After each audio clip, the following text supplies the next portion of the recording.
Welcome to the Boxing Gossip channel. And I think we are live. Let me just wait to see if the stream catches up so I can confirm. Yes, it does look like we are live. Thank you very, very much to everyone who's joining. Bit of a miserable night. So normally I'd possibly be out and about, but tonight I'm in, and I thought there'd be lots of boxing fans in who may potentially be up for discussing a bit of boxing. So I thought we would revive an infrequent element to the channel, which is Ask BG Anything. And as you can see from the title, it's number 5. So this is the 5th edition of Ask BG Anything, which is cool stuff. Good stuff. And I can see a lot of regular faces in the chat tonight. I've got my man Ultratech. Evening. I got my man Jet. Hello, sir. If either of you guys want to jump on, just let me know via the usual methods of our communication, and I'll have you on before you know it. But yeah, can see a lot of the regular faces joining in. Karen, Daniel, Del Boy. Great channel, by the way, Del Boy's Boxing News. Check it out if you haven't already. The Wizard, Arsenal fan, Hanson, Craig, Leon, Safami, Dan, Stewie, M-Star, Golkarat, Jam, CM Fox from the Patreon crew, Brave, Mikey, long-time supporter, Daniel, Triple D, Jonathan, long-time supporter. We got Paul from the podcast. We got Jack. We got Ray Sean. We got Stuart, Mr. Celery, David and Darren. So evening, everyone. Delighted to have 50 people tuning in already. That's a decent sign that the channel's going in the right direction, considering I only decided to put this live stream up, very, very recently. So thank you to all those people. Please hit the thumbs up button as ever. Now nice and early. Can see a few of the podcast boys are in the chat actually. Tom O'Brien. Hello, sir. Oasis. See Paul, Tom, Jet, Ultra. If any of you boys want to jump on, just ping me a note and I'll get you guys on.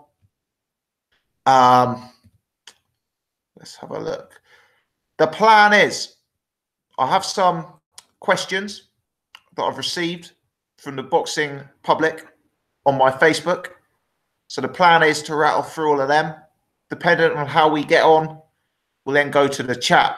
I can see people in the chat already firing over all sorts of weird and wonderful questions. I'm afraid because of the pace these things come through, it's too quick usually for me to keep on top of them all. So we'll go to the chat at the end.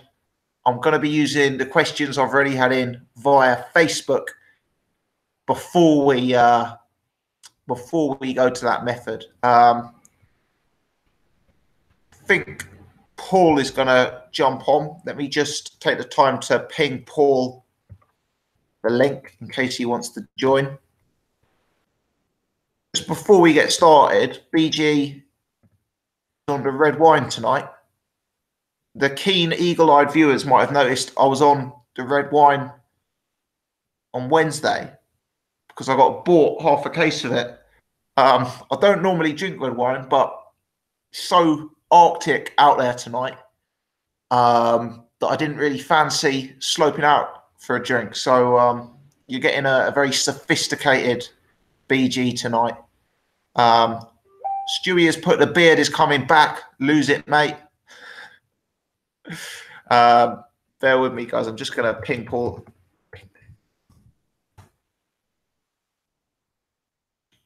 Okay, we got Paul joining, which is fantastic. Let me just see if I've sent in the right link. Yes, I have. So good stuff. So I'll get Paul on. I'll have a little bit of a back and forth with Paul, and then we'll go into the questions and maybe Paul and I can have a little bit of a back and forth on some of the questions. But I hope you guys are buzzing for the boxing this weekend. Hell of a lot on. Wilder Ortiz tomorrow. Been getting some stick on that one, I'll tell you. I've been getting some real stick on that one. What else can I tell you? Kell Brook tomorrow. Interesting to see how he gets on, definitely. So, yeah, I'm looking forward to the weekend's boxing. I can see Paul has joined me. Paul, how you doing? I'm good, mate. Can you hear me all right? Loud and clear. Actually, sounds really good, Paul. Oh, cool. This is just the normal way I was doing things before. I don't know how I'm sounding in the chat like. Let us know in the chat, because me and Paul have this recurring issue where Paul always comes through absolutely crystal clear at my end, and then people in the chat always say they can't hear Paul. So if that's the case again, I can get the headphones, so it's no biggie. How you doing, Tom? All right? yeah, good mate. It's Friday, so the weekend is here. So I'm looking forward to that. Looking forward to the boxing. Bit bored of the weather, to be honest, mate. I wanted to go out and do a bit of a run tonight, but it's just not really safe to be going out running at the Olympic level pace that I do when you're gliding on ice. Yeah. Yeah, well, it would be even less safe for me. Like, I have a history of, in this kind of weather, it's inevitable I will fall and hurt myself. It's just a given. Like, It's just gonna happen, hey? Yeah. Looking forward to the fights tomorrow? Yeah, absolutely. I'm just editing a video on the Wilder fight. I wanted to say as well, there's been a bit. I don't know if you've seen this thing going around about Ortiz's hand. No. So there was a video by one of the other channels that were at the public workout, and they got on the fact that Luis Ortiz had this lump on the back of his left hand, and apparently there was a few rumors that he might be injured, this, that, and the other. And a few of the channels have picked up on it. It's going about a little bit that Ortiz might be injured. So I saw it and I thought, oh shit, I might have to rethink my prediction video. Like, so I thought, but hold on a minute, let me dig a little bit. So I found an old piece of footage from just after the Dave Allen fight, where Ortiz also had this lump on his hand. So anybody listening that has sort of like got on this and sort of like has heard this piece of news, I can disprove it, and I will be disproving it with a video either later today or tomorrow morning. So there you go. There you go. Breaking news on the Boxing Gossip channel. I love it. I love it. Paul, I've just fired Jet the link. I think he's going to join us as well. Just before he does, just let's give your channel another shout out. There may be some different people listening tonight to the Wednesday crew. So Paul's got a new YouTube channel. It's called Abstract Boxing and Stuff. Abstract is spelled ABZTRACT, and then boxing and stuff, as you'd expect. How many videos you got up there now, Paul? I think there's 3 or 4 up there now. There'll be another a pound for pound list, plus Wilder, Ortiz, probably tonight, possibly tomorrow morning. So yeah, Good stuff. Enjoying it? cheers for that, Tom. Yeah, I am. I'm enjoying it. I've also had a bit of a stumbling block with being able to record my screen and do a voiceover, and I've just figured out how to do that as well now. So full steam ahead, man. Full steam ahead. Fantastic. Paul, you up for trying to tackle some of these questions that I'm going to fire out from the boxing fans at random rather than the usual scripted pod? Absolutely, man. Yeah, man. All good. Okay, I put up something on my Facebook about an hour ago saying, going live, please comment below if you have a question for Ask BG anything. So first and foremost, if you want to add me as a friend on Facebook, the link to my Facebook is in the description box below, in the description to this video. So click there and you can be involved in future editions of that. There's also a link to my Twitter, which is at Boxing Gossip. So yeah, give us a follow on that. So the first question, Paul, best British boxer of all time, and that's from James. Oh, yeah. Best British boxer of all time. I mean, oh man, that's a really good one. I mean, British. Yes, sir. Oh God. I don't know really. I'd have to think about that one. I think because I like the first name that comes to my mind.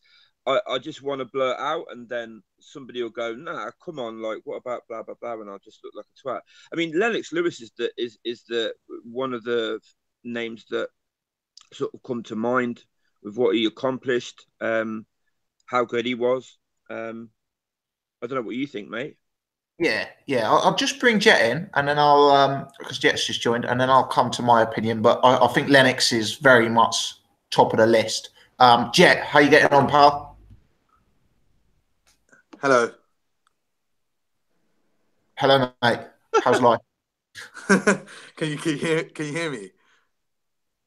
Yeah. Loud. I think Jay is joining as well, by the way, gents. So we're going to have Jay on shortly as well. But yes, you're coming through loud and clear.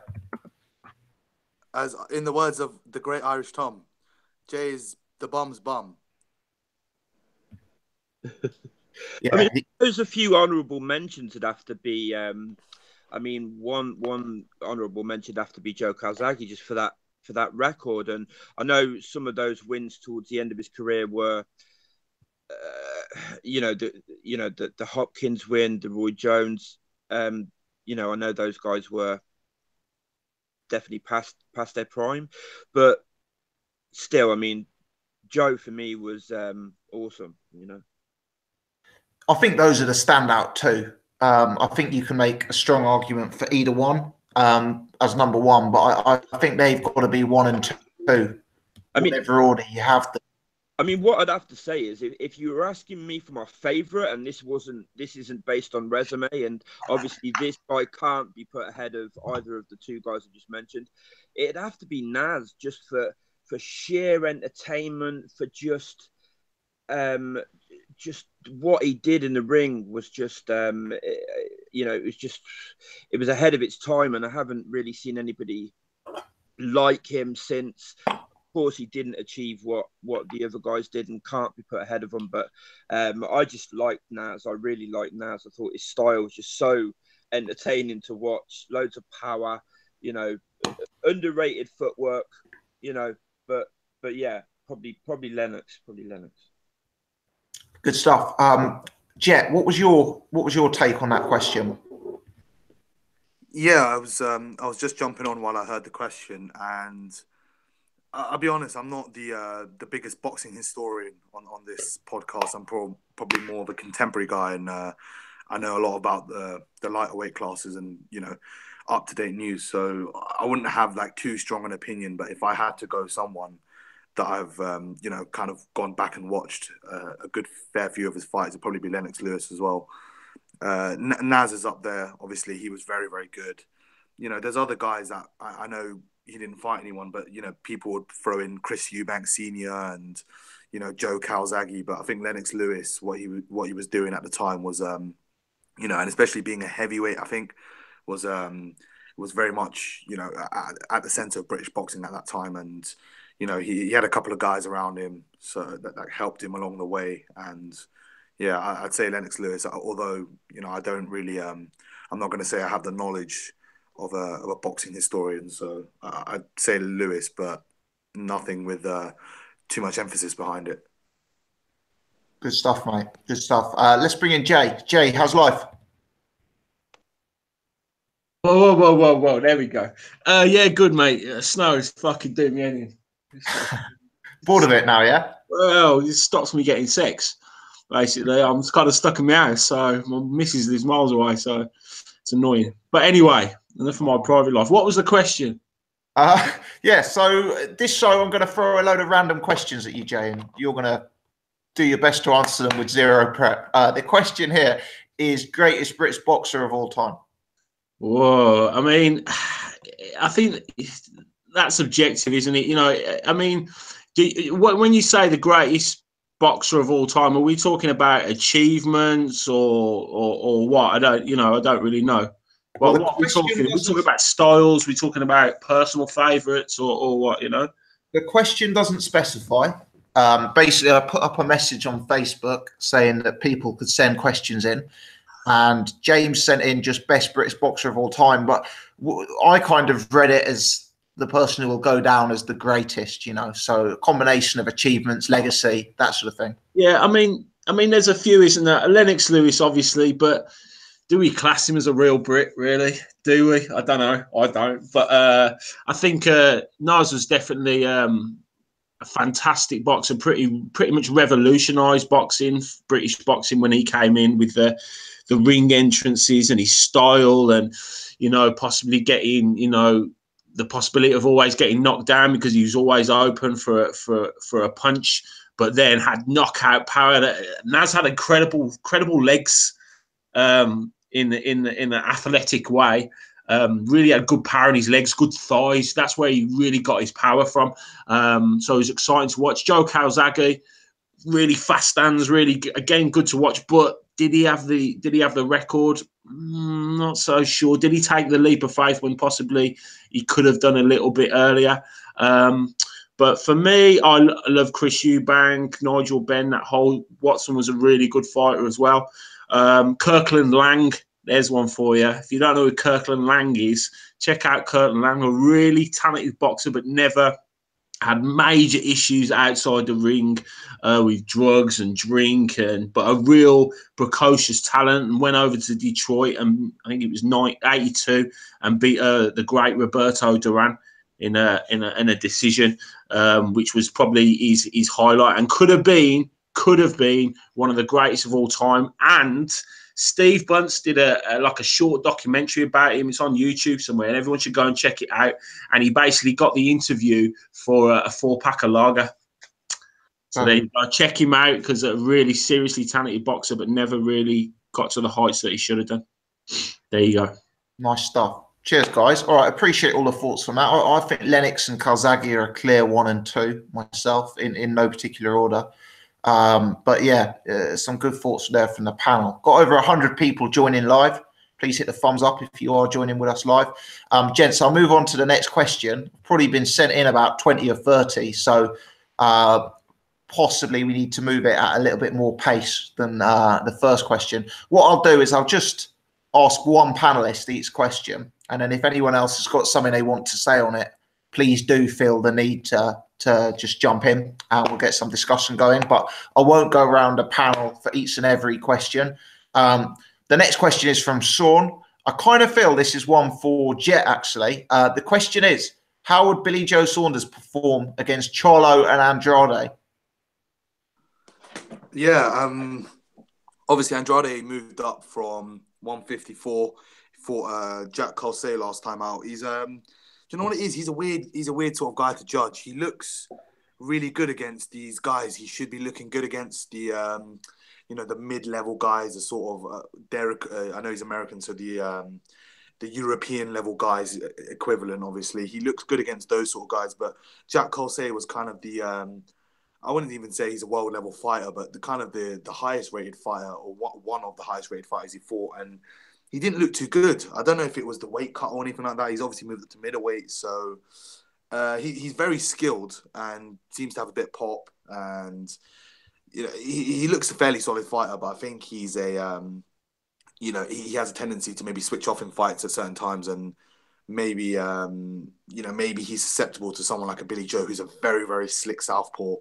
I wouldn't say Billy Joe has elite level power, but I think he has elite level timing, and he's very accurate with his punches. So I think the punch he knocked down Andy Lee with, the first knockdown, I think was very, very accurate, and it shows he has he's very crisp with his punches. I picked Billy Joe in that, just about there. Charlo's a very, very he's a very tough guy to kind of sum up. As well. He's obviously moved up from middleweight. His brother's been knocking out guys at super welterweight or light middleweight. But I think Jamal Charlo, he's the bigger puncher. I think he's the better boxer, and I think he's a real danger for anyone at 160. That's a 50-50. I'm not gonna put my, I'm not gonna say who's gonna win, but I think that's a real 50-50 fight. Charlo's a bigger man than Billy Joe. He punches a lot harder than Billy Joe. and he's probably got a better skill set than anyone Billy Joe's faced. I think he's technically more refined than someone like a Willie Monroe Jr. He's he's a very smart fighter, but also he can punch very hard. He times very well. If you look at the Julian Williams knockout, that was an excellent knockout, and I think, if he can do that and replicate some of his skills that he had at super welterweight, or if he can carry up his power and, he can adjust to the weight cut and the new weight and that sort of stuff. I think he's actually fighting in the coming weeks against Hugo Centeno Jr. So I'd expect him to win that fight. But he's a problem for anyone at middleweight. I think he's actually the WBC #1. So after he beat Jorge Sebastian Hyland, who beat Matthew Macklin a couple of years ago now. So he's a real problem for anyone at middleweight. I think Billy Joe would have his hands full with Jamal Charlo. Absolutely. For me, with Billy Joe, he's one of these fighters where he's in great fights when he's up against like a Eubank or a Lemieux. But I worry that those kind of fights against Charlo and Andrade would be like the Willie Monroe Jr. fight. I think he does have the potential to be involved in those kind of affairs. And me personally, whilst it's very, very high level competitive stuff, it's not really the style of fight that gets me going. But I think Jet's summary is very fair there, definitely. Jay, let's throw this one over to you, mate. This is from Tony. Does Tyson Fury's change in trainer worry you in his comeback? Yes and no. Yes, obviously changing to a trainer with what would be seen as limited ability after his upsets with Billy Joe Saunders in that one particular fight. But I don't really think you can blame him that much, even though the advice was not great. But Billy Joe Saunders was not in great shape. The thing is with Tyson Fury, he's got such natural ability. He kind of knows the game. He knows how to school an opponent. He knows his way around the ring. His ring craft is really good. On the flip side, at those times when he needs a level head like Peter Fury had to give him advice, to give him encouragement, or to shout in, give him a telling off when maybe he can be accused of maybe clowning around a little bit and taking his eye off the ball. So in that sense, he does concern me. In the other sense, as I said, he knows his way around the ring. And Tyson Fury seems to be a character that needs to be happy when he's training. He needs to be in a comfortable position. And he obviously has a good relationship with this guy. And possibly if he's comfortable, they'll get the best out of him more condition-wise and physically, because I don't think there's many trainers can tell him about natural boxing skill that he has. With Tyson being such a character and at times someone who's shown pretty poor discipline, do you think he needs a trainer who he's either afraid of or, he's got a lot of respect for? Is it a bit of a concern he's gone for someone younger than him with no pedigree in that sense? And also, Jay, what about the if it ain't broke, don't fix it argument? Well, I think this is a question that's hanging over him, and that's going to be answered when he finally returns. I don't know. I mean, when it came to training, was he enjoying it? Was he getting the best out of himself? Was that something that pushed him into that phase where the depression kicked in, and obviously the lack of love for boxing that seemed to consume him? Is it something now that he just needs that? Is he disciplined enough himself to really push on and use a trainer just purely for pad work or conditioning or something like that? I don't really know. We need to know whether that was a major factor in him as a boxer. Obviously, they got good results together, but had that, what were they going through in those training camps? What was he feeling in those training camps? If he wasn't feeling it, he's not going to get the best out of him, whoever the trainer is. So possibly, and he's a big character. I can't see many trainers out there, unless they're seriously respected trainers, Tyson Fury listening to. I think it's that David Hay syndrome, possibly, maybe with Shane McGuigan. Has he done too much, seen too much for a Shane McGuigan who was a relatively novice as a trainer and now has gone to someone else? So I think the questions will be answered very quickly in his comeback fights. Yes, sir. Okay. Thanks for that, Jay. I totally agree with your analysis there. The next one is definitely a Jet question. Is Kid Galahad possibly the best featherweight in Britain? And that's from Steve. Oh, that's a tough one. He's fighting on the weekend, isn't he? He's fighting against someone. I can't remember the name off the top of my head. But there's obviously Carl Frampton, Scott Quigg. I think is fighting the next week or two against Oscar Valdez. Lee Selby's fighting Josh Warrington in a few months. Kid Galahad, I'd say, is one of the. He kind of says it himself. I'll be honest. You don't really need my input on it, but he says he's the best featherweight outside all the world champions. And he probably thinks he's the best featherweight in the world. So I guess he sums it up himself. I'm not going to say he's the best or not, but I think in terms of experience, resume, class, I think Lee Selby and Carl Frampton are a bit above him. In terms of sheer talent, Kid Galahad is definitely up there with the, one of the best. He comes from the famed Ingle Gym, and some of his pad work. I'm not saying pad work is indicative of a top fighter, but you can see some of the little things he does. The half step back, the jab. It's little things in people's games. You can see it in someone like Billy Joe and his game. So obviously he trains at the Ingle Gym as well. So. Give me a second, mate. Good stuff. Paul, are you back with us, mate? Paul, just checking if you're with us. Okay. Paul's just had to nip off, but he'll be back in a little bit, I think. Joe has asked, maybe I'll take one. He said, if you were Eubank Jr.'s advisor and he came to you and asked what trainer you'd recommend based on his style, who would you recommend?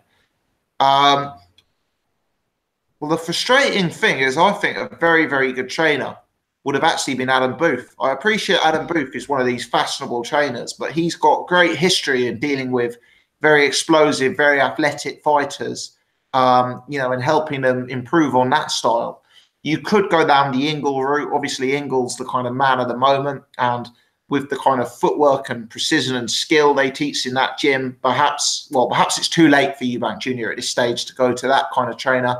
But maybe he could try and work on some of the elements of Junior's game that, seem to be lacking at this stage.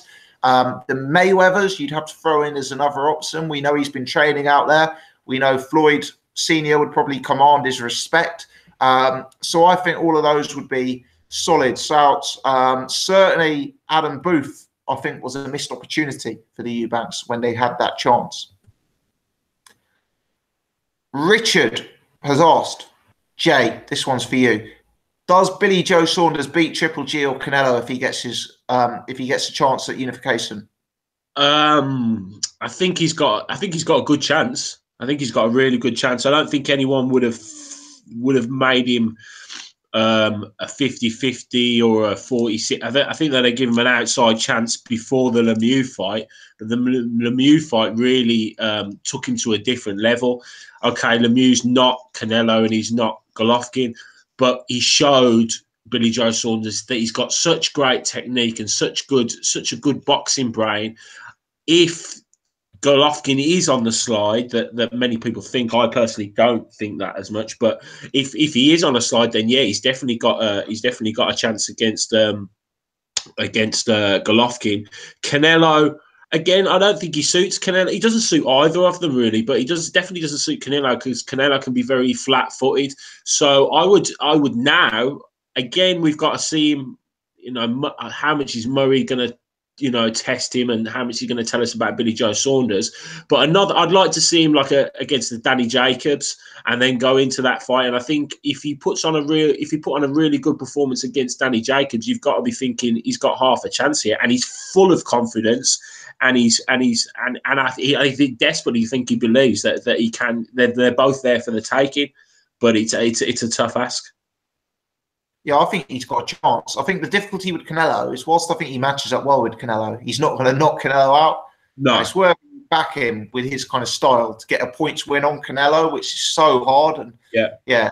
Triple G, I do see as a winnable fight for him. Especially as as Triple G ages. I mean, I know you're saying that you don't think he's faded too much, and that's fair enough. But even if he hasn't, if you're spot on, Jay, it's going to happen in a short period of time.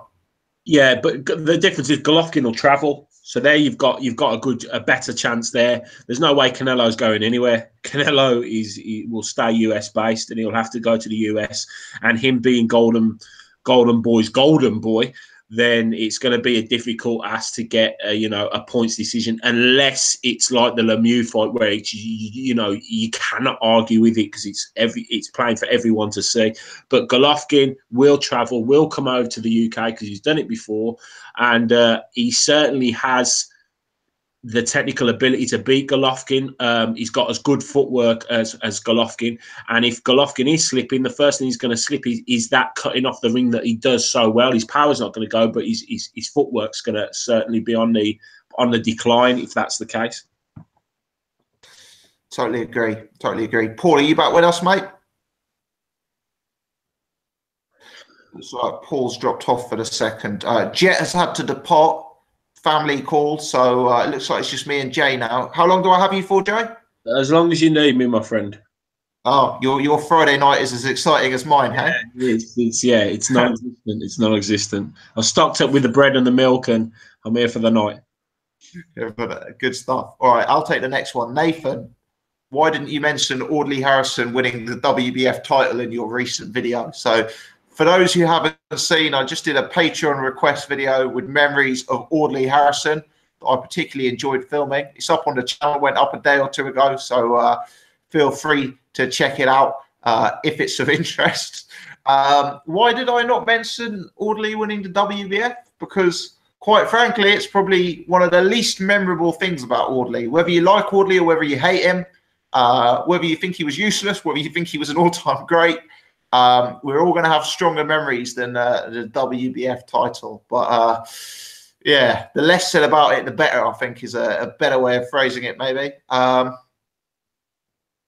think the thumbnail on that video was the best I've seen in a while. That was just... I think that was his Strictly Come Dancing photo. Yeah, cracking. Cheesy, that was. Beautiful. Pretty much. Yeah. Fond memories of Audley. This is a good question, Jay. It's from Tom. Which one? Yeah, a new Tom to you. No one. It's from a Tom who's been on my Facebook for a good while, but yes, not the one you're thinking of. Right.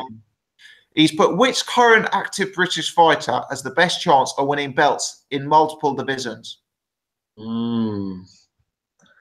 Good question. I think you got to be looking at Josh Taylor, possibly. Yeah, good shout. Definitely a good shout. I think he's got the quality, he's got the build to step up a couple of weights, and I think he will. Yeah, I mean, I most certainly will. He's almost dominating where he's at now, so it's only a matter of time before he steps up again. Who else? Who? Selby? Yeah, Selby. Yeah, definitely a good shout.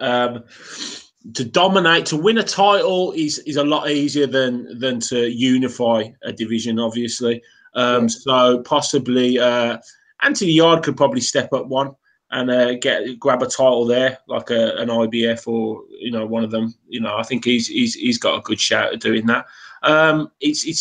There's a lot, and now in this era that we're in now, there's a lot of younger fighters that have possibilities, but we're yet to really see them hit their peaks to see if they can really go through a division.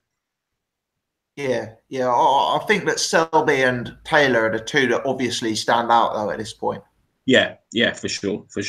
A few people are putting Terry Flanagan in the chat, and I suppose Flanagan deserves an honourable mention, seeing as he's massively odds on to become a two-division champion. And Kell Brook now has got an opportunity to be a two-division champion, and I think depending on how this fight goes Saturday and how he is at that weight, there's definitely a possibility he could do that. Totally agree. Very interested to see the return of Kell Brook this weekend. Henry has asked, Chris Eubank Jr.'s best path to win a genuine world title.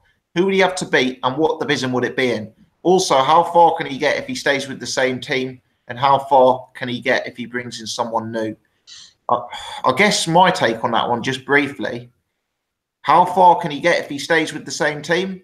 He's probably got that far already. How far can he get if he brings someone new in? I kind of do think in boxing it is too old. You can struggle to teach an old dog new tricks. And at 28, he's not a youngster who's going to be wanting to relearn footwork and that sort of things. I think he'd benefit from having a good corner person. I think that could bring out an extra 5% in him tactically. As for his best chance to win a genuine world title, well, it's probably Caleb Truax, isn't it? Because you couldn't pick him to beat Groves in a rematch. You couldn't pick him to beat Canelo. You couldn't pick him to beat Triple G or Billy Joe Saunders. So based on who the weak links are, you'd have to say if there was a way he could manufacture a Caleb Truax fight at 168. Jay? Yeah, I think that's the only way. That is definitely the only way. If you look at the super middleweights, Benavidez, Groves, Ramirez, no, he doesn't beat them, and he obviously hasn't beaten Groves. He won't beat Ramirez. He won't. No chance he'd beat Benavidez.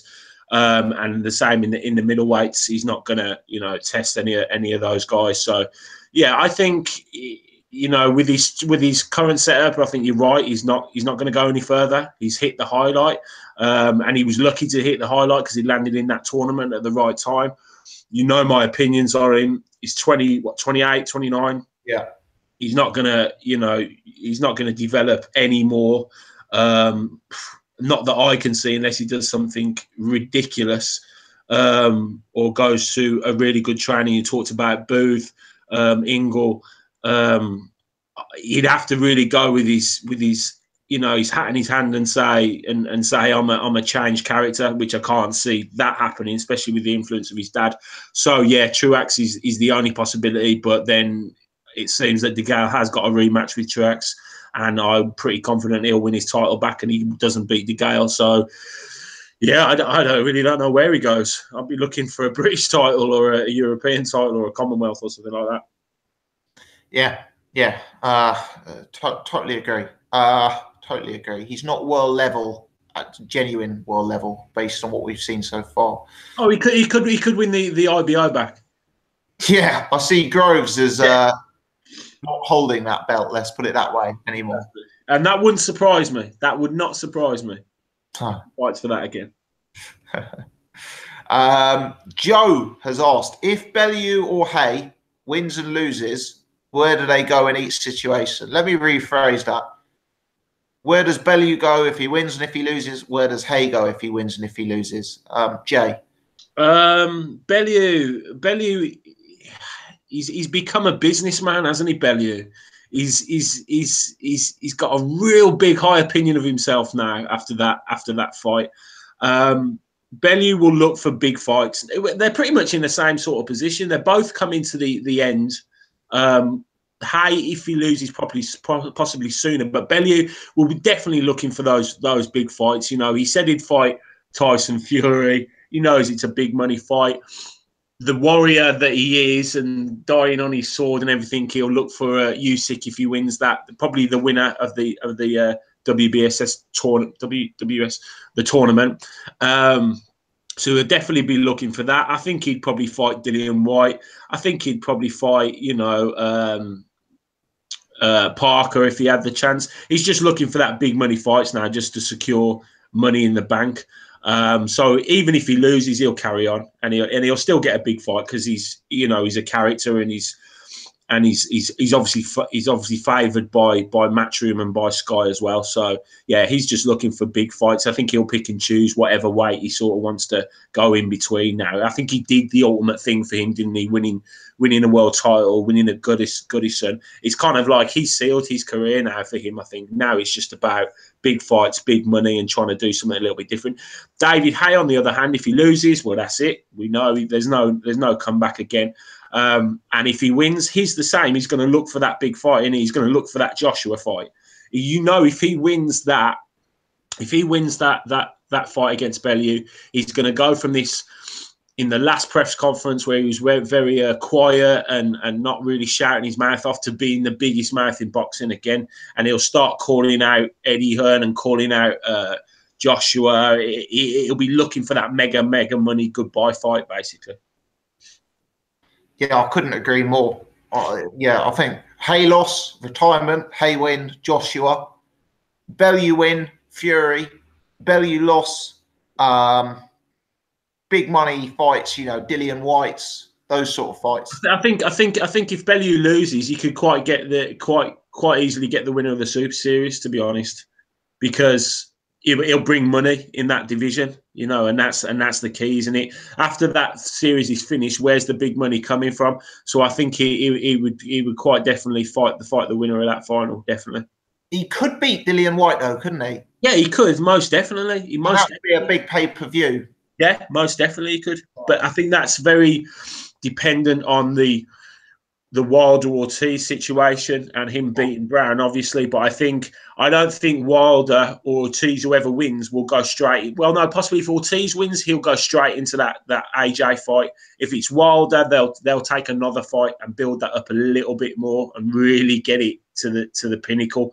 So, you know, I think Dillian White could be an opponent for Wilder if he beats Ortiz afterwards. Yes, sir. Makes sense. Okay, let's have a look at the next question on the list. Paul, are you back with us, mate? Yes, mate, I'm back. Fantastic. I'll give this one to you, seeing as you're the old man of the pod. Joe Saunders versus Prime Eubank Sr. Who wins?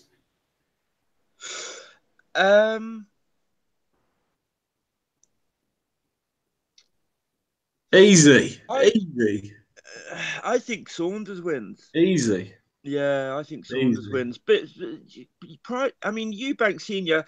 He wasn't great, and he never boxed really anybody to be honest, other than the Ben fights, and he went, you know, life and death with Ben both times. I think Saunders had just outboxed him. I think he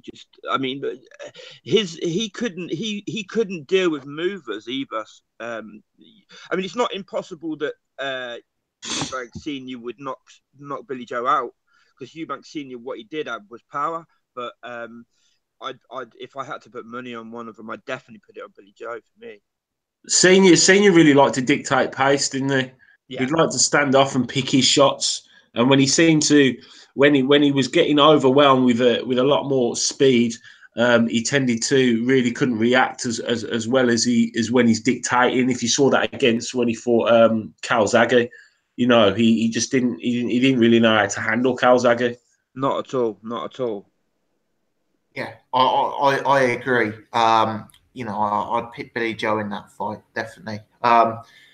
Interesting, because I think Eubank Sr. is someone who would widely be regarded as a top 10 all-time great in British boxing. So hopefully the fact that we're all picking Billy Joe to beat him suggests that, you know, 2 or 3 more years, a few more good fights, and hopefully Billy Joe Saunders can be talked of in that regard, perhaps. But I think Billy Joe's an elite boxer. He's an elite boxer. Yeah. His movement and the way he sort of like changes directions as he's you know, moving away, the way he pivots, his head movement, and catching people. Like, he's not just a mover. Do you know what I mean? I just think I think we will be talking. You see, this is the thing. The past is the past, isn't it? And everybody sort of like romanticizes the past. I think a lot of these fighters that we're seeing now are going to be viewed in the same way when we look back. Do you know what I mean?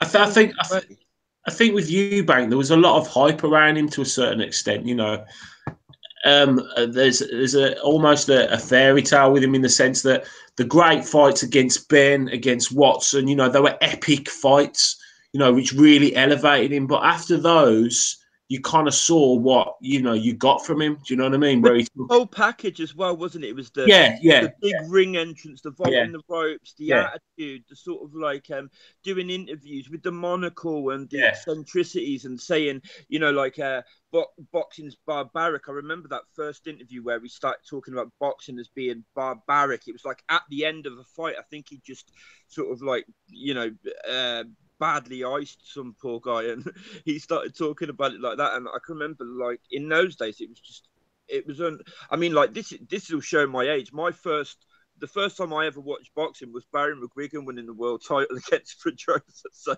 I definitely remember the Eubank era, and you hadn't seen something like that. A guy sort of like just totally bad mouthing the sport he's making millions from. You know, like you just hadn't seen it, and it really divided people. Like some people really liked it, some people really didn't like him. A bit like Floyd in that way, but obviously not on the same level as Floyd or earning potential as Floyd. But he definitely sort of like split people in that same way. You know. Let me just give a brief warning to Jay. It appears that Irish Tom has joined. No warning needed. So get your tin hat. Let's bring in the great man himself. Irish Tom equals ratings. How you doing, Tom? Tom. Hello, Tom. Oh, it's not happening for Tom. That was an anticlimax, wasn't it? Do you think he's ducking? Quack, quack. I think he's scared of the fact that Jay's online, you know? Let me see if I can unmute him forcibly. Tom. Forcibly. Hello. Hello, Tom. Yeah, we heard you that time. We heard you that time, mate. Tom. He was there. Hello, Tom. Well, we are one professional YouTube channel, aren't we? Embarrassing. This is almost like BBC, the entertainment that we're providing for you guys tonight. It's Dave. It's Dave quality. Hey, I'm Dave, and Heyday. Do you remember the? Yeah, it's Heyday. Let's go to the next question, and then we'll possibly go back to the great man after that. It's an absolute classic. We've discussed it 50 times before, but I'll happily discuss it again. Prime Calzaghe versus Prime Ward. It's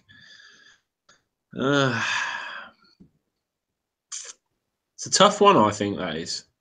I'm not a massive fan of either of them, but wow, it's a fight I'd love to see. Calzaghe, super quick hands, super great combinations, but then the ring craft and the cunning of Andre Ward would that possibly have a major factor on, because Calzaghe never really fought anyone like Ward before. So yeah, tough one. I don't know. I'll get honest as that. I don't know. Yeah, I've always Calzaghe is my favourite ever fighter. But gun to my head, I'm going Ward in that one. I think Calzaghe looked vulnerable quite a few times during his career, and Andre Ward is just such a tough guy to beat, isn't he? You know, just so adaptable, so flexible in terms of what he brings. Yeah, I just think that they were both very, very high grade, but I think Andre Ward is slightly higher grade. If you go off, I think if you could go off resume, really Andre Ward pretty much mixed it at a better level, I would say, than Calzaghe. Would a better Roy Jones Jr. have lost to Calzaghe? Would a younger Bernard Hopkins lost to Calzaghe? I'm not so sure, especially Bernard Hopkins, who again is someone that's very tricky, very difficult, and really knew the game and knew his way around the ring. Yeah, it's a tough one. It's always hard with that Calzaghe-Hopkins fight, because you go into it thinking that Hopkins is an old man, and then you remember that 10 years later he was still a world champion. You know, so it's kind of a hard one to sum up. I think Calzaghe gets a lot of stick. You know, I think the win over Kessler was great form. I think the Jeff Lacey form is underrated. I know Jeff Lacey never went on to great things after that fight, but at the time he was talked about as the next big thing. And I think Calzaghe pretty much ended his career in the ring that night. Well, I was just about to say, like, Lacey never went on to big things afterwards, but I mean, you can't really sort of like say how much effect that Joe had, and that was a hiding of just like epic proportion. He beat the living shit out of Lacey for 12. I haven't seen anything since, Paul.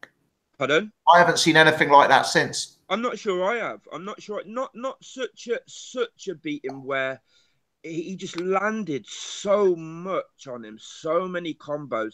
How fucking, I mean, you know, how Lacey took all that, I don't know. But a fight like that has got to take it out of you. I think on the Ward thing, I think the Hopkins is probably the most comparable opponent that Calzaghe faced. I think Calzaghe might have a bit too much volume and a bit too much speed for Ward.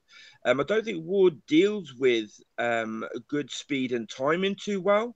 I thought he lost that first Kovalev fight. I thought he lost it clearly, and I thought Kovalev was out. He was even out jabbing him, man. Like if you watch that fight, I think Calzaghe might beat him actually. If both were in their prime, I think Calzaghe might beat him. Like, I think Calzaghe was probably a bigger man as well. Do you know what though? Like, you look back at that Calzaghe Hopkins fight, and as I say, I'm a huge Calzaghe fan. But even the most hardcore Calzaghe fan would have to say that Bernard Hopkins took multiple rounds of Calzaghe in that fight. You know, 4 or 5 rounds minimum. And you think of Andre Ward at a prime, you know, that was an old version of Bernard Hopkins. I just think that Ward would, at his best, would have a little bit more than the Hopkins did that night. And I think he'd pose a similar test, if not a bigger test. I mean, how old was Joe in that fight? Because that's towards the end of Joe's career. It was Hopkins, then Roy Jones. Did he fight after Roy Jones? He didn't, did he? Joe Calzaghe? Yeah, was Jones's last fight? Yeah, Jones's last fight. So the B-Hop fight was 2008. So Joe would have been 35 or 36, mate. And how old would B-Hop have been? About 700 at the time. No, B-Hop was bought. Let me tell you, B-Hop would have been. I don't think 41, 42. 41, 42. So 4 years difference. I mean, like, yeah. I mean, it weren't the best Bernard Hopkins, obviously, but I don't know. I think the best Bernard Hopkins was probably quite a bit better than Andre Ward for me. Interesting. Okay. Bit of a split there. Let's see if we can bring in Iris again. Tom, you with us, mate? Can you hear me? Yes. Good. How are you doing? Good. Keeping us in suspense there, Tom. I know. Looking forward to the weekend. Sorry? Looking forward to the weekend's fights? Yes, I'm up for the heavyweight fight. Not so much any of the British fights. There's no real British fights I'm interested in this week. Oh, it's Dave Allen Lenroy that's really getting you going, is it? God, man, that's going to be, that first fight was. Do you remember how bad that first fight was? Well, it was good for me because I'd bet on Lenroy to win on points. But yeah, it was a difficult one. Yeah, you can get 1.8 on that fight to go the distance. Yeah, that is very good value, I think, because neither of them are knocking each other out. Yeah, it's a tough one. Tom, I'm gonna throw the next question at you. It's from Lee, and Lee asks, how do you see a Wilder AJ fight playing out, and who would you favour if it were to happen? It's a good question. My gut thinks that Wilder wins that fight, but he'd have to go through a lot of damage. My gut feels Wilder. I just think he'll knock him out and he'll finish him. But, it's a very close fight. But my gut is going with Wilder, so I'll stick with my gut. Interesting. My gut is probably AJ, but my gut is AJ in a kind of 55-45 way. Wouldn't be going into that fight confident whatsoever.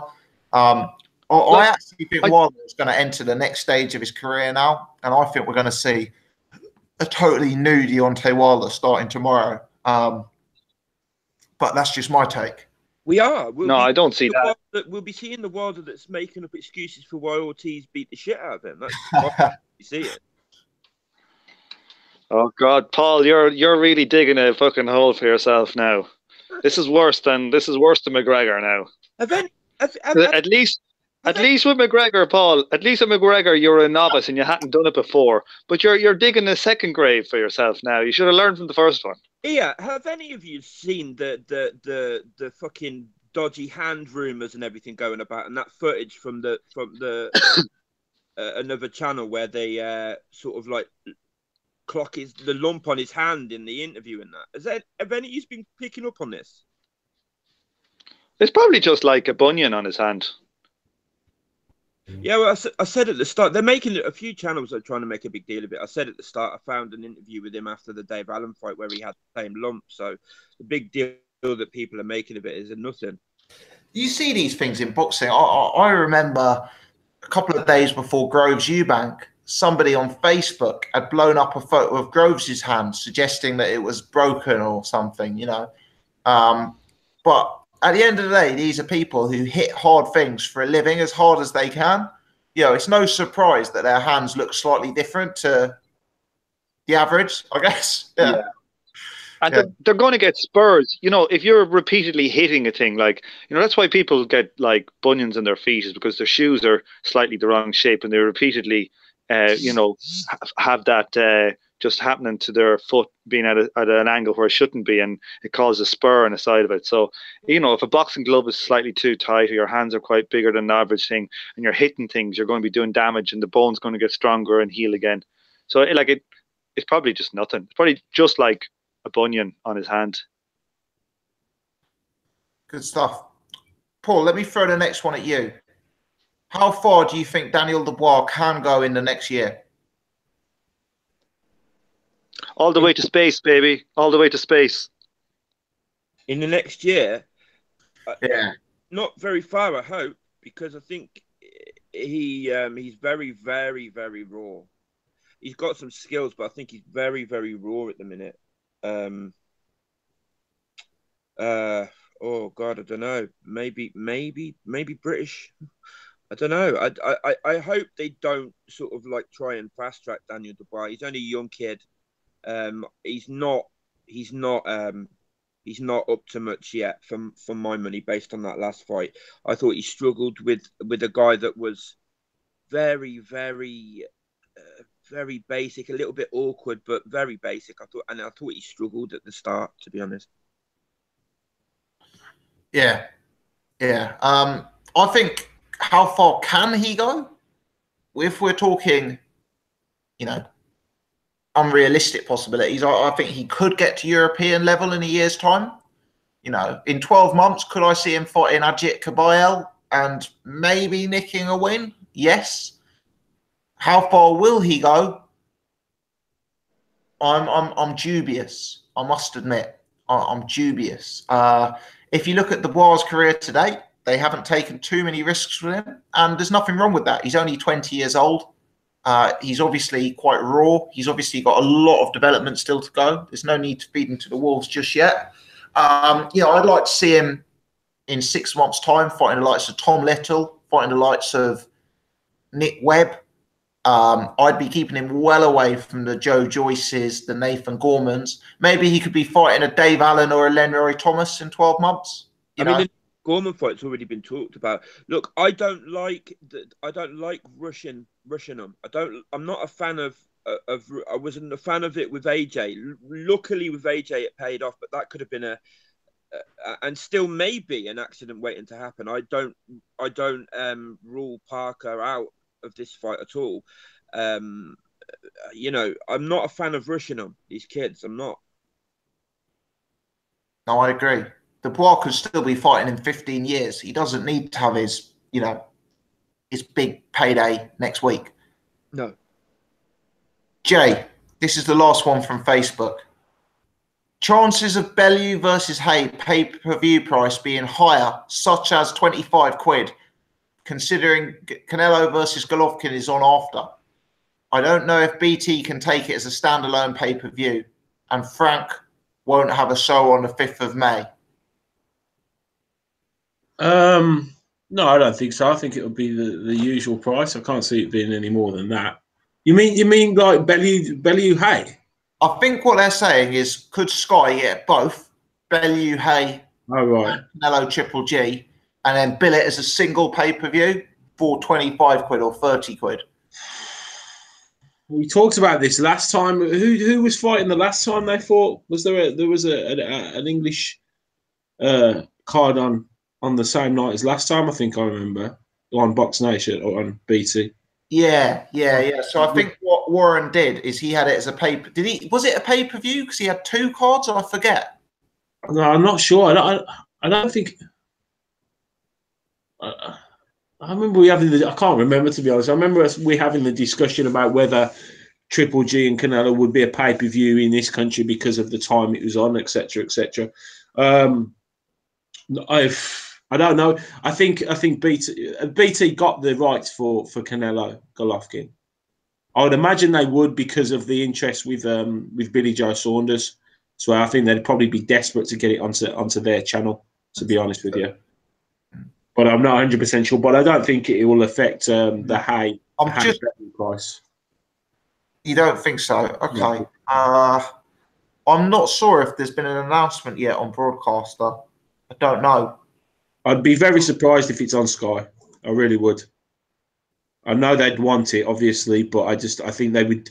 I think, Frank Warren and BT will do everything in their power to get that fight purely because of the Billy Joe Saunders connection. I don't even know. He'll probably be there, I would imagine, ringside. So yeah, I don't think it'll affect the price because I don't think it'll be on Sky. As a general question, not specific to that fight, how high do you think pay-per-view prices could go in the UK? Because if you look at prices in New Zealand, prices in Denmark, prices in Finland, prices in the States, our pay-per-views are cheaper. I mean, do we think it's possible? We've seen the pay-per-view price gradually start to creep up, but we've seen it creep up by £1 or two, or, do you think pay-per-views in 2019 could be 25 quid or could be 30 quid? I wouldn't be surprised at 25, but I don't think they'll be astronomical. The reason being is they get such good buys in this country. I don't think they would be stupid enough to be that greedy to start throwing it up to 30 quid a time. And with ITV doing pay-per-view, BT doing pay-per-view, possibly YouTube with the whole pay-per-view thing there, I think they'd be very silly if they started really, unless they all came to an agreement and went, right, everyone's doing it for 30 quid now. I think they'd be reluctant to do it. If the pay-per-view buys weren't great and they weren't getting the numbers, then obviously they'd have to start putting the prices to pay the fighters. But I think at this point in time, because they get such good numbers, I don't think it would be necessary, or they would be too willing to push it too high, because you don't want to isolate a massive part of your market, which is, the casual and the true hardcore boxing fans, as you'd say. So I think they'd be reluctant to do that, to be honest. The numbers are only really good on the AJ fights. I don't know if would we say that the numbers are really good on all of the pay-per-views? Value was. Yeah, I'd say they're pretty decent. I'd say they're decent for the weight class that they're fighting in. Do you know what I mean? But AJ always numbers because of the heavyweight division. It's natural. Yeah. They always, historically, heavyweights always got the big numbers. It was only until, your Floyd and Roy Jones, or these possible fighters, really got big numbers. But before that, it was always the heavyweights that were making, hitting the 100 million marks. Yeah. No, I agree. I'm very interested to understand what other broadcasters are getting in terms of pay-per-view buys, because I would have no idea whatsoever how many buys Eubank Groves did, or how many buys Golovkin Canelo did on BT Sports, or even Huey Fury, Joseph Parker on YouTube, no idea how many buys these guys did. So we kind of have an insight into the Sky numbers, but not very much else. So I guess we'll have to kind of see when those numbers become available, if they do. Let's go to the chat. So we've covered off questions on Facebook. I'm not going to be able to read out every question from the chat because, frankly, there's going to be too many coming through. So, unfortunately, I'm only going to have to read out questions that are good and questions that have the hashtag BG after them. If you put hashtag BG, I'll know that you want it read out. If you don't, I will assume it's not one for the live show. And unfortunately, I cannot promise to read everything out, particularly if it's regarding, you know, what type of boxers I'm wearing today. But yeah, I'm not going to be able to go back through the ones that have already come in as the show's been live. There's been quite a few. But yeah, any ones that you've asked and that haven't been answered, just re-put them in the chat now with that hashtag, and we'll do our best to put it in front of the panel of boxing experts that I have assembled tonight on the YouTube. Bear with.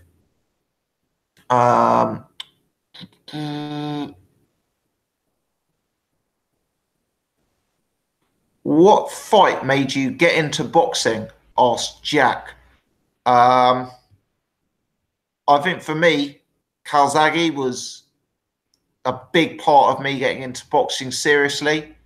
Yeah, that was always my parent. My dad was massively into Calzaghe, and yeah, that was personally a massive influence for me in terms of becoming a huge boxing fan. Anyone else got any fights or fighters that particularly made them interested in the sport? I mean, the first fight I ever saw, like I said earlier, was Barry McGuigan winning the world title against Pedrosa. That was me sitting with my grandfather at about, God knows what age I was, probably about 7 or 8 or something. But I think the fight that really got me into boxing in a big way was Mike Tyson, Trevor Berbick, the fight in which he became the youngest ever heavyweight champion. Was just I've been watching him a bit up until that. And there was already a bit of a buzz being sort of like, you know, around him. But in that fight, I just sort of like, I started to sort of like really think about boxing and think about what was actually going on in the ring at that point. So yeah, probably that fight for me. Good stuff. Anyone else? Yeah, for me, I'd have to agree. Paul, Trevor Berbick against Mike Tyson. ITV would show it on a Saturday morning, so as a delayed showing. So as a kid, you know, getting up and you'd watch your kids' programs, but I'd always get up and watch that Tyson fight, and I remember that fight vividly, and that was the one that really, it was my only real access to live boxing as such, you know. It was, and because it was at that time, and on a Saturday morning, you'd wake up and it would be like about 8 o'clock in the morning, 9 o'clock in the morning, and I'd be sitting there in my pajamas watching Mike Tyson knock the shit out of Trevor Berbick. So yeah, for me, that was the one that really got me hooked in. Good stuff. Good stuff. Adam has asked, what weights do the panel want to see in the new World Boxing Super Series? I personally want to see featherweight and light heavyweight. Light heavyweight for me, big one. I mean, I'd like to see welterweight and featherweight, but I doubt we'll see welterweights in there. That's what I'd like to see. I think both the feather and the light heavyweight are good shouts. I think light heavyweight will be a definite. I think that will definitely be there. I think the big guys kind of bring the crowds in a little bit, bring the casuals in a bit more than the lighter weights, unfortunately, and will generate the pay-per-views and the monies that possibly the lighter weights don't.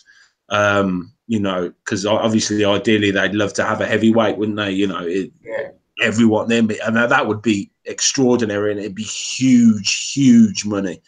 But the next best thing, they've done cruisers, so the next best thing is light heavy. I think they've done the first one with that in mind, using the cruisers and the super middleweights to keep those bigger guys where there's more chance of bigger knockouts and more explosive power that you get to see, which is more appealing to the casual fan. So yeah, I think feather and light heavy is a good call, but definitely light heavy I think will be there. I'd give an honourable mention to light middle and lightweight as well. I think you could do something with both of those divisions. Yeah. I think if you start getting into bantam and feather, I don't think you're not going to get the interest. I don't think. I agree. Brave has asked, Gavin McDonnell and Lenroy Thomas both to win at 12-1. What do you reckon? I actually think that's a decent play. I'm not saying you're definitely going to collect, but I think it's a good value play.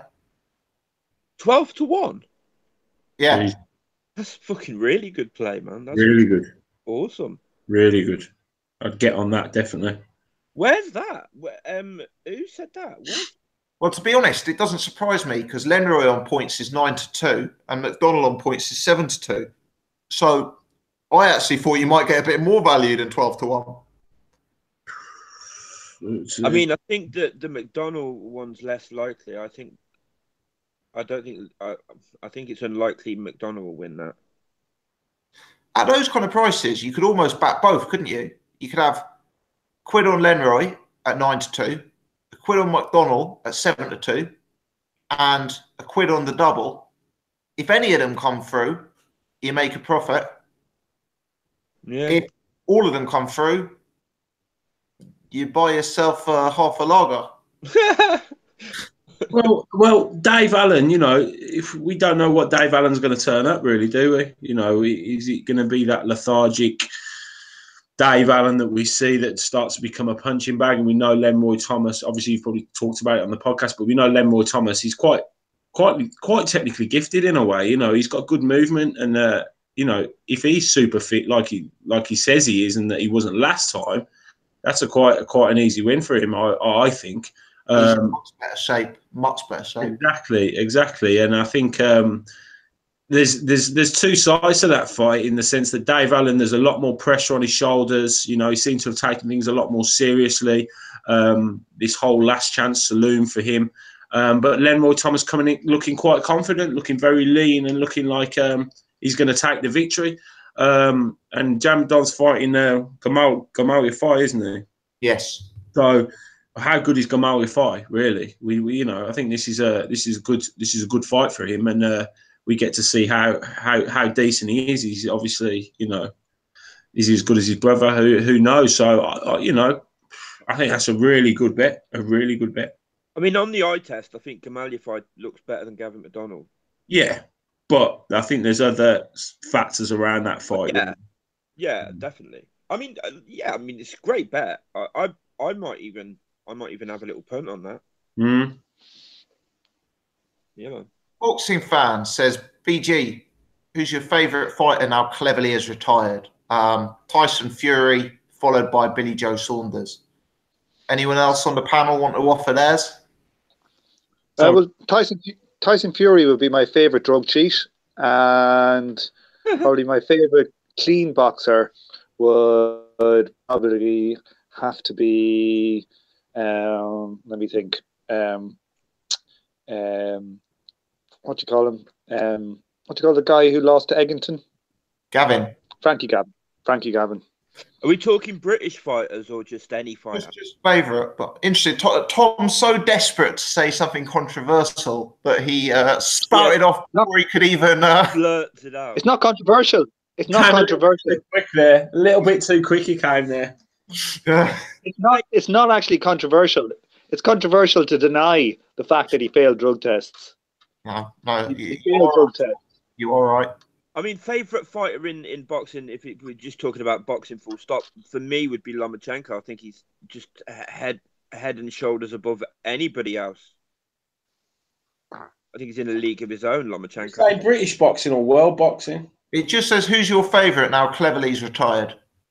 Oh, right, okay. So we go British. Kell Brook. I love Kell Brook. My favourites of all time. Love him. Joseph, how come your old man liked Calzaghe so much? Do you know what? I can't even believe I'm about to say this. My dad really looks like Joe Calzaghe. That was part of it.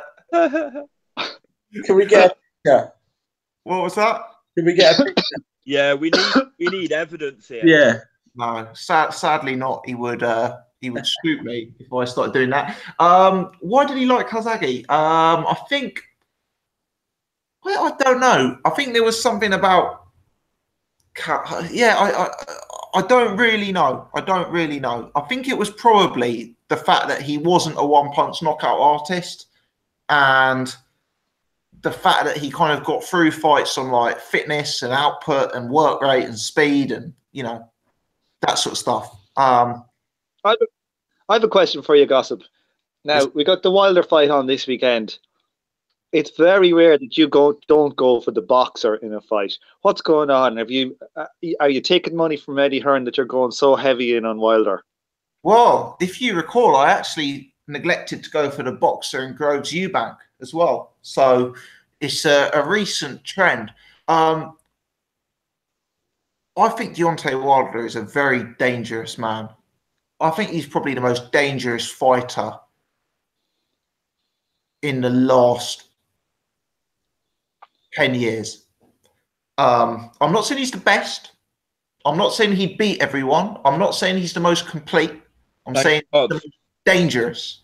Thank God. I'd have to start sending the men in white coats around if you were saying any of that shit, Tom. Like earlier in this show, I actually said I'd pick AJ to beat him by a whisker. But I think Wilder is the most dangerous. And when a guy that dangerous is allowed to get his work off, and when he's so confident it flows like it did in the Stavern fight, they become even more dangerous. You know, I've been watching a lot of Mike Tyson recently. Mike Tyson, when he's allowed to dominate, deadly. Mike Tyson, when he's not allowed to dominate, beatable. And with Wilder, I just think because of the matchups here, he is going to be allowed to dominate this fight. I've got a secondary question, right? Let's say last May, instead of it being Wilder Joshua, it was Wilder versus Joshua Klitschko. It was Wilder Klitschko. Who would you pick? Who would I have picked last May? Yeah. Or who would I pick right now? Who would you pick last May if that was Wilder instead of AJ? Vlad. But you picked Vlad against AJ anyway. Yeah, and I was wrong. So, like, I know, I don't mean to like that. I just mean like, you thought it was a 50-50-ish fight then. Do you think that was a 50-55? Who, between Vlad and Wilder? Yeah. No, I'd probably make Wilder 60-40 favourite. Against Vlad? Well, against the 40-year-old Vlad, yeah. Why? Because of the amount of punches that AJ landed on him. I've never seen Vlad punch like that before. I'm confused. Who would you have been picking, Tom? At the time, I would have 100. I didn't ever make the pick, so this is fantasy. But let me tell you, if you'd asked me that fight a year ago, who would I have picked? I can tell you, I would have definitely picked Vlad to beat Wilder. Yeah, so would I. Yeah. But knowing now what Vlad was like, and knowing now, you were saying you would change and you would pick Wilder, knowing now what Vlad was like in that fight. I think the amount of punches that Vlad ate from Joshua, I think Wilder would have stopped him, yeah. Fair enough. Fat Apples asks, excluding Josh Taylor, who's the best UK fighter at 140? Catterall, O'Hara, Crawler, Burns, Nurse, or Flanagan?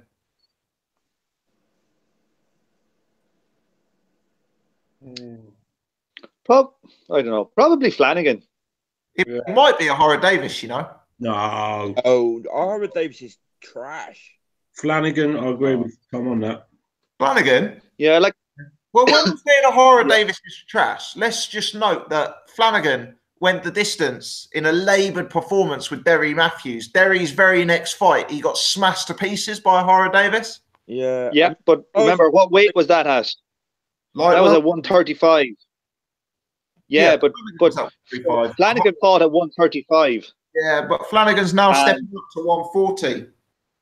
I know, but like you're saying, like he fought at lightweight, and so then you had a very big welterweight, you know, Hara beating the crap out of him. You can't compare like with like. And the other thing I think is that Derry, you know, wasn't a big lightweight, so he was a fucking tiny light welterweight. I mean, so power. And Flanagan doesn't hit as hard as O'Hara, you know, so, you know. I just don't think it's an easy comparison to make, you know?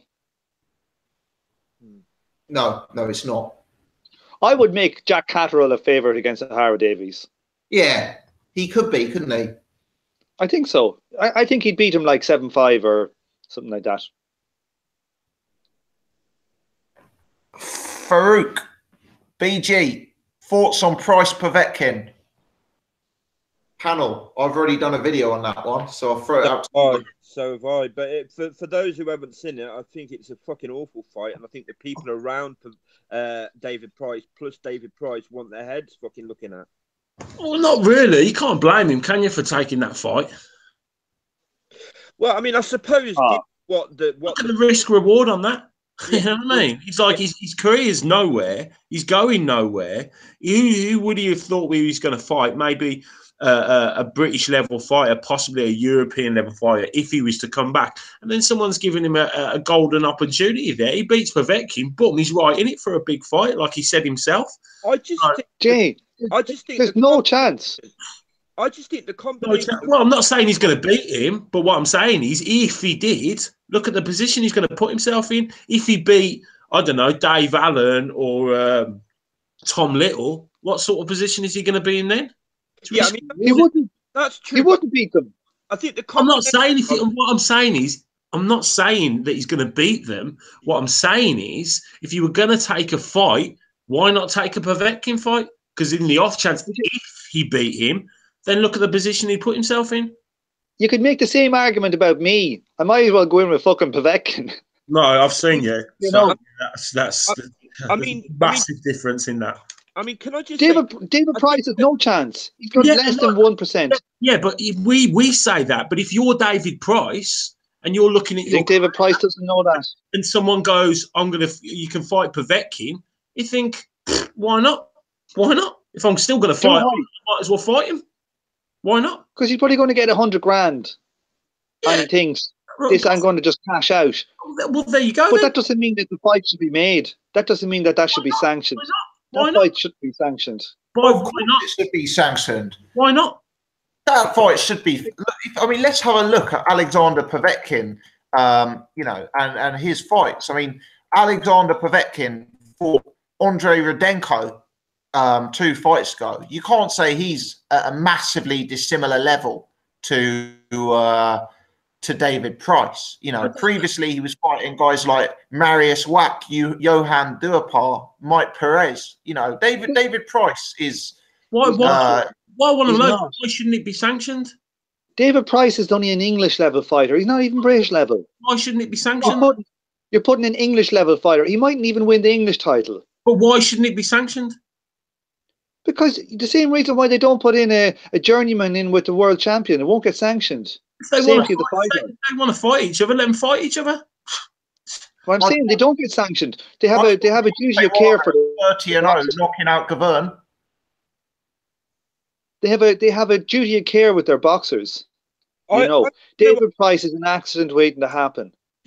I completely agree with Irish here. Look, if you look at the combination of David Price's chin, David Price's sort of like scared way of fighting these days, Alexander Povetkin's punching power, plus the fact that Alexander Povetkin is probably juiced to the gills. Probably, yeah. I had the horrible sensation of watching him fucking absolutely start Johan Duhapar, knowing that he had already failed a PED test. I really don't think this fight should be sanctioned, because if you look at David Price's best win, it's like Audley Harrison, Sam Sexton. These are not guys that prepare you for a fight like fucking Povetkin. It's ridiculous. So like Tom said that Jason Gavern fought Wilder the fight before he fought for the heavyweight world title. But remember, Wilder hadn't fought anybody before then. Povetkin has. He's a known quantity. Established top 10 heavyweight. But what about Joseph Parker versus Razvan Kajanu? Kajanu is like 10 levels below David Price, surely. How the hell is he 10 levels below David Price? What level do you think David Price is on? I know that Price has a devastating win over the current British champion. Come on now. How long ago was that? I'm comparing him to Kajanu here. I'm not comparing him to anything too special. Okay, look, if Kajano was to fight Price in the morning, I would make him a 90% favourite. Oh, come on. Come on, lads. Outlandish. Not a state. Come on. Have you seen David Price? He barely got past Sokolowski. Although I thought he won it like 5-1 or something. But like he barely got past Sokolowski. I had it 4-2. Come on. Some had it a draw. Some people had it a draw. Sokolowski is fucking like. Come on, you might. What do you call that Irish fella that was with the Furies? He bet Sokolowski 8 rounds to 0. What was his name? Con Sheehan. Con Sheehan, an amateur. He still with a really amateur style went in there and won every round against him. And in his 4th fight. What's the big Scottish fella AJ beating around? Cornish beat Sokolowski. He smashed him to pieces in about a round, I think, as well. That Sokolowski. I just don't see the issue. If he wants to fight him, let him fight him. What's the issue? I don't. Both want you got to have protect. Like you got to be able to protect fighters. Look, why don't they allow a featherweight? Why don't they allow the featherweight to fight AJ? His career, he's a fighter. If he believes he wants to fight, if he thinks he's in shape to fight, let him fight. It's his career. It's his. No, that's why you have a boxing board of commission, and you don't allow a fighter to fight just if they want to. They only care about money. They don't give a shit. Come on. No. Okay, let me tell you something. What if Price fought to Cam next time out? Price landed the big right hand and cleaned to Cam out in 1 second, right? Would you then be okay with him being sanctioned to fight Povetkin? Look, Takam is not as dangerous a fighter. So if he had a fought Takam, I wouldn't be as bad. But Takam is a level, but Takam is a clear level below those guys. Yeah, and Price would have to land a money punch on it. You know, but then I would find it being sanctioned. I would. Yeah, but look, you're asking me. Look, okay, gossip. If you were to say, okay, Tom, if he had have fought AJ and knocked him out, would he be sanctioned to fight Povetkin? Because you're kind of saying the same thing. Price has got no chance against any top guys. He can't even land his big punch anymore. He can't. But if someone said to me, "You're going to fight Povetkin, I'll give you 100 grand," I'll say, "Yeah." And they'll say, "Well, yeah, going to get knocked out." You won't get sanctioned. Give a shit. If I want to fight him, I'm going to fight him. Simple as that. Yeah, but you wouldn't get sanctioned. That's what I'm saying. They have a duty of care. Fight. If he's got sanctioned, let him fight. They've sanctioned it. I'm telling you now, the best value bet all this year we'll find is Povetkin to knock him out at 2-9. Maybe so. You're getting 23% return on your money on a fucking certainty. We're not questioning that. We're questioning whether he should be allowed to fight. And if I don't think he should be allowed to fight. I think that I don't even give him 1% chance. I'd probably give him I'd probably make him a 1 to 200. But we sanction that fight. McGregor Mayweather. Yeah, of course you would. Who's never had a boxing fight in his life. But that's way more sanctionable. Absolutely. The bigger man. Artist. Mayweather's not like starting people. Look, the question that BG asked about Takam, I would say that would change things a little bit for me in my mind, because I think a big part of why I don't like this fight and why I don't give Price any chance whatsoever is his complete lack of confidence, his lack of like he can't land his punch, he won't even throw it really. If that was to happen and he was to knock Takam out, I think that would change things as regards at least his confidence levels. I think to put somebody like David Price, you know, going off the back of the way he fought in his last fight, in with a guy like Povetkin is ridiculous. And I think, you know, like the way things are done in boxing generally is people climb the rankings, yeah, and then they get a shot.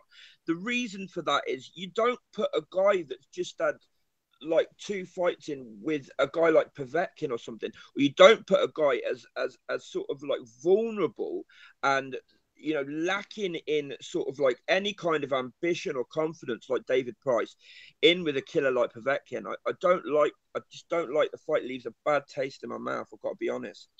Yeah, and me too. And like, look at the three fights, the two fights that Eddie has put on that I objected to the last while was Golovkin against Kell Brook, and it ruined his career.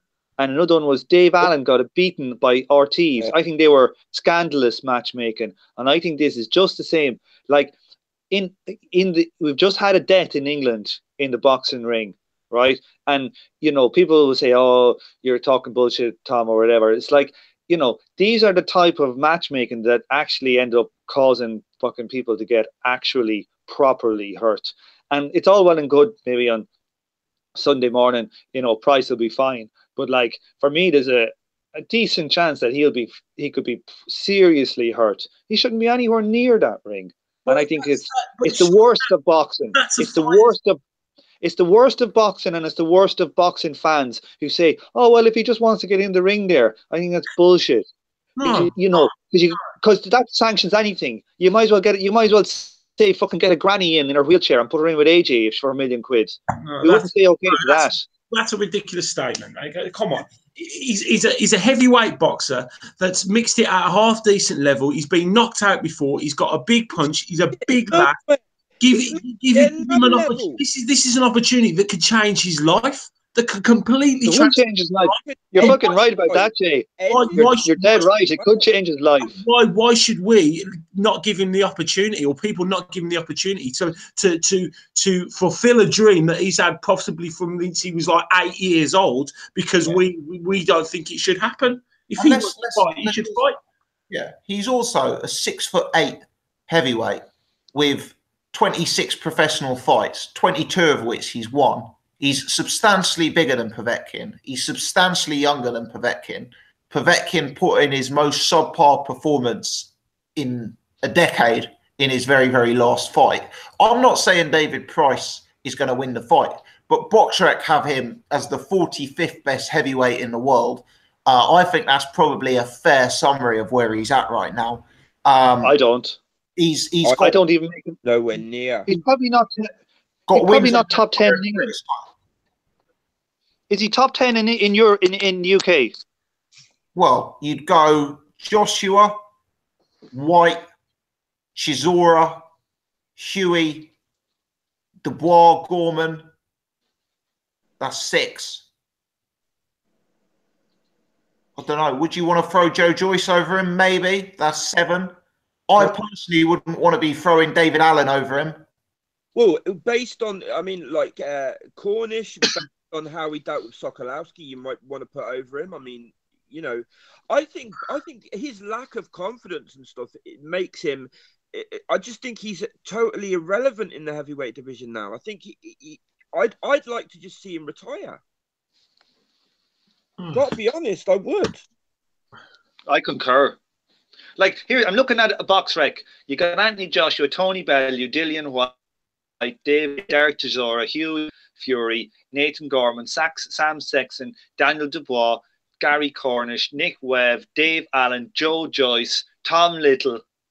That's 14 fighters. Okay, so would you put him in with Hughie Fury? Would you worry about that? No, because Hughie doesn't hit. But Tom, you put him with 14 fighters. You couldn't possibly pick Sam Sexton, or of course you could.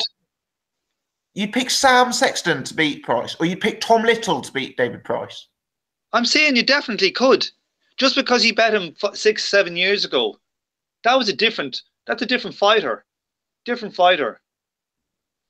Like, I genuinely put Gary Cornish in there with them. I'm picking Gary Cornish.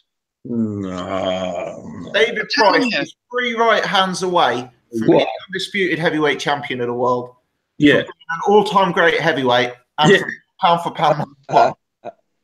Fair play to him. Go on, son. Fucking imagine if we're all sitting here like in a few months' time talking about that.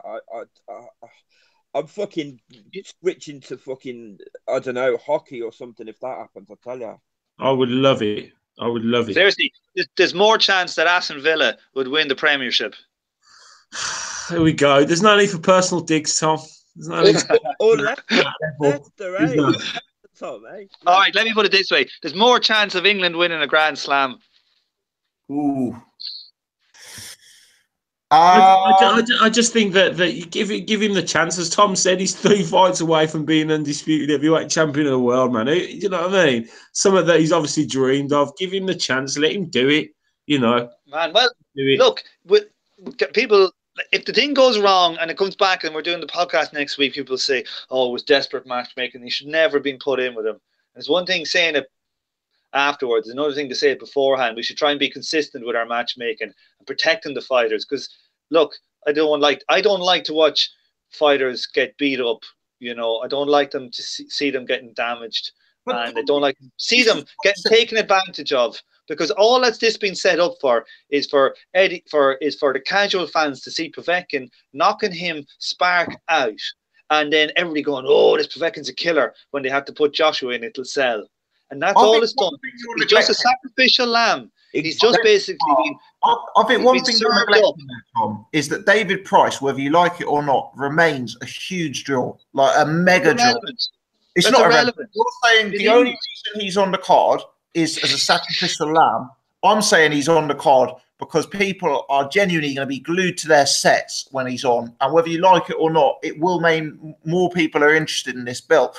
The other thing I'll say is... that's a callous way to think about it. You're sacrificing a guy there for it. You know, a man, right? Look, if you got Mike Tyson out of retirement to fight AJ in the morning, casuals would lap it up, but that should never be made, right? Tom, and you go down to your call. Sometimes you'll go down to your call, and every single fight will be a one-way, easy night's work. You'll be able to look down the card and you'll be able to pick every winner without a moment's doubt. I was at a York also 2 or 3 weeks ago where all it was prospects just battering guys 3 or 4 weight divisions below them. Like, this is I don't like it. It is boxing though. This is what the sport is. But do we not think that David Price doesn't know this? Of course he does. Of course he does. But he's still doing it. He knows. He knows everything that's with him and what they're doing. He's not stupid.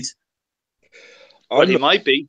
I'm not sure. Of course, he knows. He knows he would never have got this chance. He was nowhere near getting a fight against Povetkin unless they pull his name out the hat and go, "Yeah, he's a name. He can sell some tickets. He will get a bit of interest going." He's thinking, "Yeah, probably." And everyone thinks he's going to beat me, and he might beat me. But at least I tell you what, I'm going to give it a go, because if I do win, it just... Well, I think this is the worst.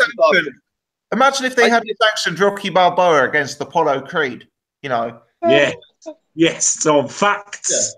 Yeah. Facts. Well, I think this is the worst of boxing, and people make a case for like, oh well, you know, it's tight, or think about the money in it and all that kind of stuff. Well, that's not a moral argument, and it's not a moral argument to allow a fella to go in and do it.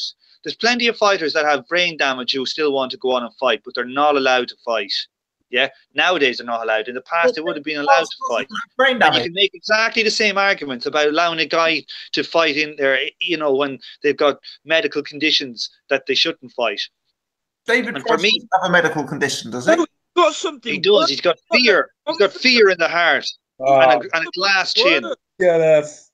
I think it's worse for a heavyweight to have no confidence, not even have the confidence to throw the one punch that it gives him a chance. I think it's even worse, man. Yeah, but I think, do you know what though? I think his mindset could be a little bit different for this one, because if you think back to when Tyson fought Buster Douglas, never giving Buster Douglas a chance. Why is he even in there with him? And then he lost his mother like I don't know, a week before, and his mindset completely changed. And everyone that fought Tyson, excuse me, had fear before they got in the ring with him. That's where they always said they were almost beaten before he got into the ring. Buster Douglas didn't have that because of what had happened to him previously. So his mindset was completely different. And this could be a case with David Price that he's going into it thinking, I got fuck all to lose. I got nothing to lose. I'm just going to go out there and I'm just going to give it him. And if I get knocked out, I've been knocked out before. I could see that being quite possible. It's like listening to fucking Spencer Fear on. Fuck's sake. I heard that. The knowledge. Yeah, you can call me that if you want. I heard that David Price lost his car keys, so he's really up for this fight. No, it's just, but no, yeah, talking shit. Let's ask the next question, Chris. Who is the harder fight, AJ versus Parker or Wilder versus Ortiz? Well, you know where I stand. I think Parker's a harder fight. Parker Ortiz. What was that question again? Who is the harder fight, AJ against Parker or Wilder against Ortiz? Wilder Ortiz. The bookies are usually right. They have it way closer.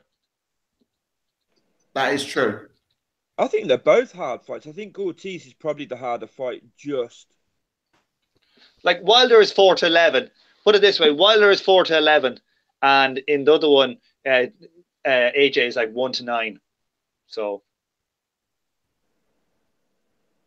Paul asks, sorry, not Paul, Fat Apples asks, top 3 UK pound for pound fighters.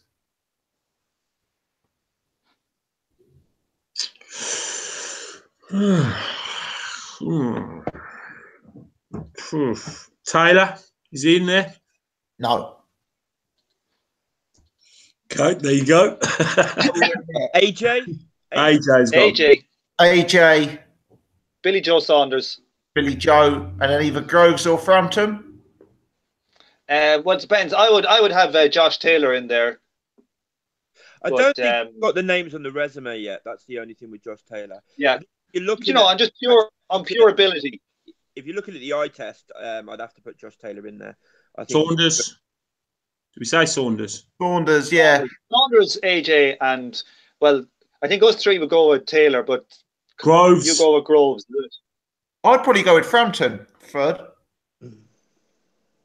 Well, like the box rec one is AJ 1, Groves 2, Frampton 3, and Lee Selby 4. I'd have Selby a bit lower than that. AO asks, do you think David Haye is the most naturally gifted UK fighter of this generation in terms of speed and power? So what I'm taking from that is he's not asking about boxing pedigree. He's asking about, natural athleticism. Even boxing, the whole package. Yeah. In his who prime. else would be? Who else? Joe Calzaghe's in there as well, isn't he? So Joe Calzaghe would be better. In his prime. But it depends if you talk naturally gifted. If you call naturally gifted ability, David Haye is definitely up there, but we've got a few around now, Tyson Fury, Lee Selby, Saunders, just naturally gifted fighters, do you know what I mean? That make it very easy at times.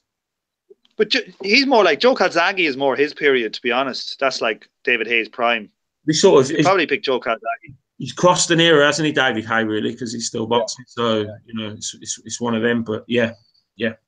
David Haye, very, very, very good. And we'll probably look back on something that a bit of time wasted for David Haye through injury and other things, But could have been better, could have been greater.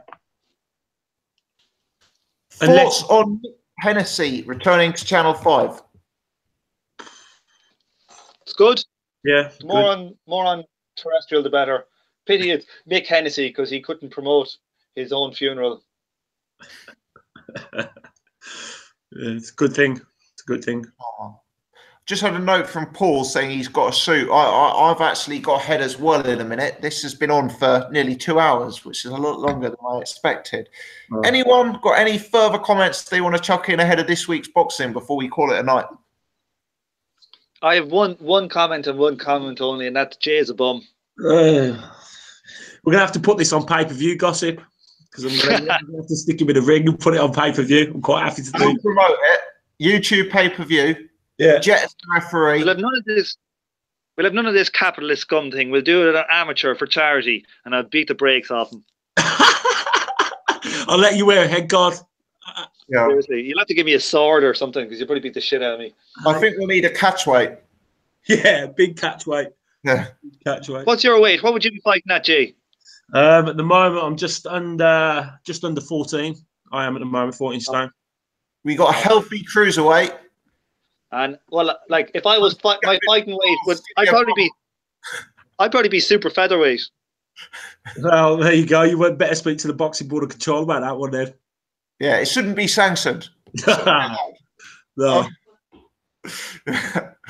Right, guys. thank you very much for joining in. Thanks to Tom, thanks to Jay, thanks to Paul, and thanks to Jet for all ringing in unexpectedly. I'll wrap it up there.